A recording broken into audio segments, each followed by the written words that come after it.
One, two, that's my goal. Three.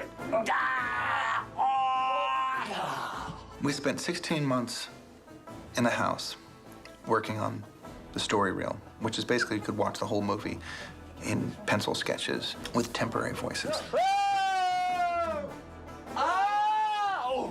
The easiest way to always describe it is we take the script and essentially make an enormous comic strip. So that you can watch it as a movie and judge it and critique it and decide if it's working or not, and decide where you have to add a line or where you have to shorten a scene or where you have to add a scene. And whatever you do, don't look me in the eye.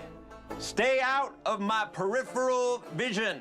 What they had in that animatic was so good, I honestly went to Gore and thought, you know, I don't think you need me, really. Which is a wedge-shaped area of optical visuality in a 90-degree arc. I like what Jim did. I mean, if it were up to me, I would definitely, I'd leave Jim's voice in there and lose the actor guy. So, very early on, Jim's first pass at Rango back here, half of his face was sideways, he had one eye that was too big, you know, a little kink in his neck, and that was it. It was like, that's our guy.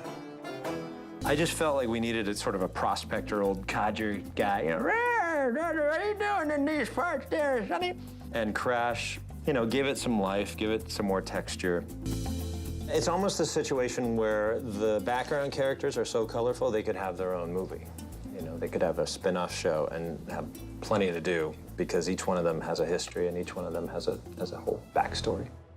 So this is the kind of wall of shame where we just, you know, every day we can kind of get a quick snapshot of the variety of characters we have in our movie.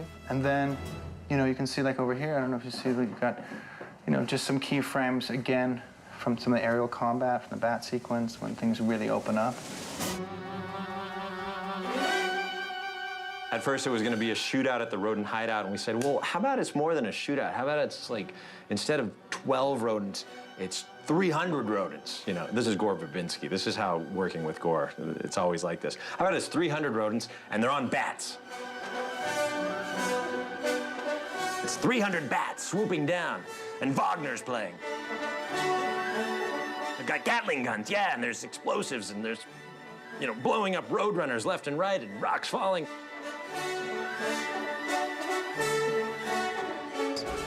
I mean, it's just going to help the animation so much more. It's just going to inform the character a lot better. Help! Open the door! Instead of motion capture, it's kind of emotion capture. Oh, evening, Gordy. Now, you get back on in there and you assert yourself, and I think you'll find the people of this here town to be surprisingly hospitable. Thank you, Sheriff. What? Not you again. I stand corrected. What I said to Gore is it kind of, the best description of it is kind of like being on the Carol Burnett show or Hee Haw or something. Which one of you fellers needs a checkup? Gore and Johnny have no reservations about playing, and it sort of frees everyone up or gives us permission to really physicalize and vocalize the lives of these characters. You know, give me a little laugh. Oh, what? Tis I.